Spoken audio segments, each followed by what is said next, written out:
As one of the Bay Area's leading business advisors and coaches, I work with some of the nation's most influential CEOs and nonprofit leaders, advising them on everything from organization change to conscious leadership and life balance integration. My journey towards serving in these capacities has been one that fortunately few leaders ever take. This journey has included significant professional successes and severe and debilitating personal challenges. From this journey, I've developed a rare coaching style and advisory practice. It's as much of a spiritual awakening as it is about leadership and organization effectiveness. Many of my clients come to me seeking a sense of sanity after years of working in often toxic leadership positions, and I offer them a unique blend of state-of-the-art leadership guidance and spiritual coaching. My wealth of life experiences gives me the scope, empathy, and compassion required to help them make profound personal and professional shifts in their lives. I help them find a sense of living as a whole person by exploring a deeper understanding of their inner compass. I spent the 90s and early 2000s like the corporate equivalent of a unicorn, achieving wild success as a business consultant, strategic advisor, and entrepreneur, becoming an owner and leader at Hewitt Associates.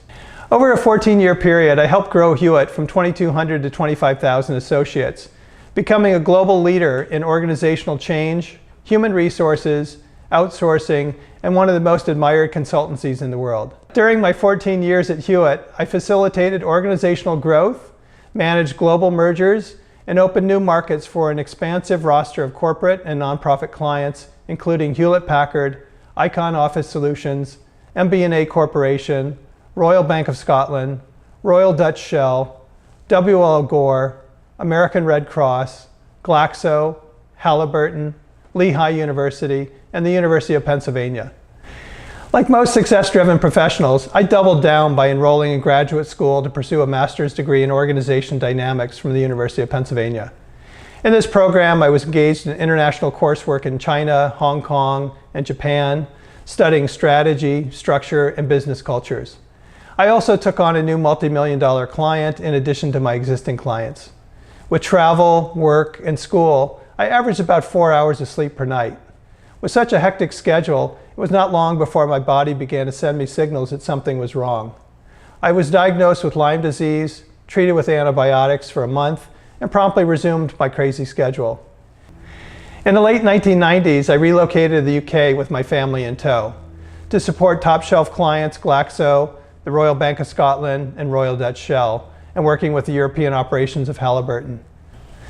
Between traveling and meeting the demands of my clients, my work week far exceeded 80 hours. At times I felt lonely and isolated. I became increasingly concerned that I was failing to meet the demands of my family life and the leaders I served. Little did I know that these were the first signals that my life needed to change. Not long after helping take Hewitt Associates public in 2002, I began experiencing new health problems which I dismissed as a result of my exhaustive work schedule until my body just crashed. I lost much of my sight, my memory was failing, and I was exhausted and unable to keep up with the rigid demands of my life. The Lyme disease had returned with a vengeance and attacked my nervous system. Between struggling with my health and family issues, I ultimately had to quit working. I went from being a leader and an owner in a well-respected firm to needing help and being vulnerable. From being the provider for my family and focused on making a lot of money to losing my health, having little control over my body, taking massive quantities of antibiotics, and being attached to an IV pole 3 times a day. My self-identity was all wrapped up in my work, so there was an existential crisis. Being a pragmatic optimist, however, even when I was in excruciating pain, it never crossed my mind that I was not going to get better or was going to die. I had lived a model life of achievement while suffering from the effects of years of toxic stress, a condition I see today in many of my coaching clients.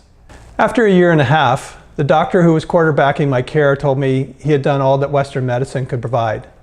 His options were 1, accept this as my lot in life, 2, take my own life, or 3, try alternative medicine. I wisely chose the third option, which found me embarking on a journey towards holistic health and spiritual awakening.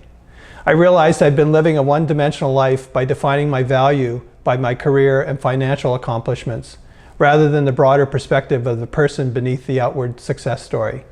I'm gratefully on the other side of a life-threatening bout with Lyme disease, which sidelined me for years.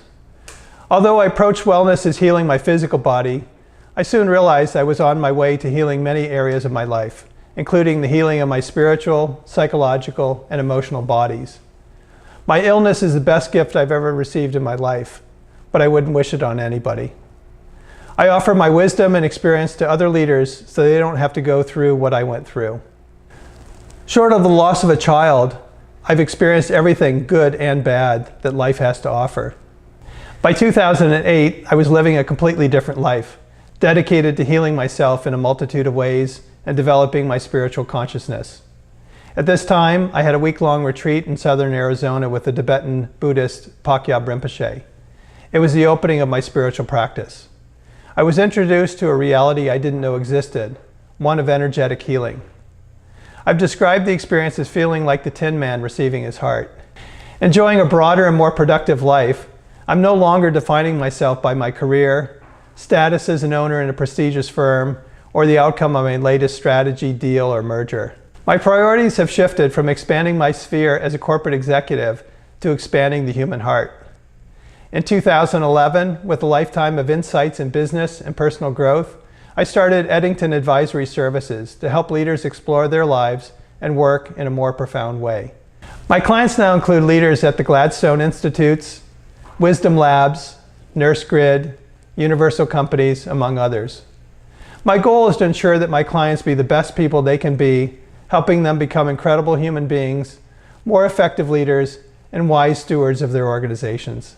I help them understand the impact their organizations have on employees, their families, communities, and the larger society. My journey has taught me many lessons which I freely share with my clients. Some of the wisdom I impart includes, I don't believe in work-life balance. There's only life, and life can be messy. I'm here to ensure that my clients are living the life they want to be living and dealing effectively with all its amazing highs and intense lows.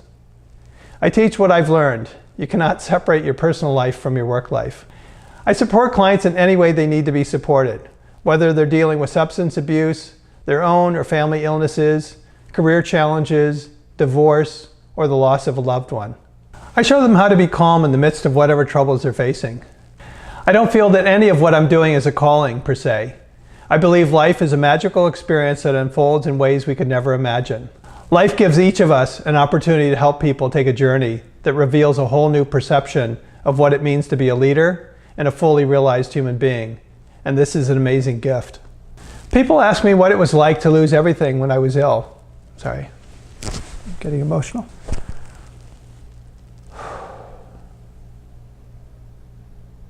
And I tell them I've received so much more than I ever had.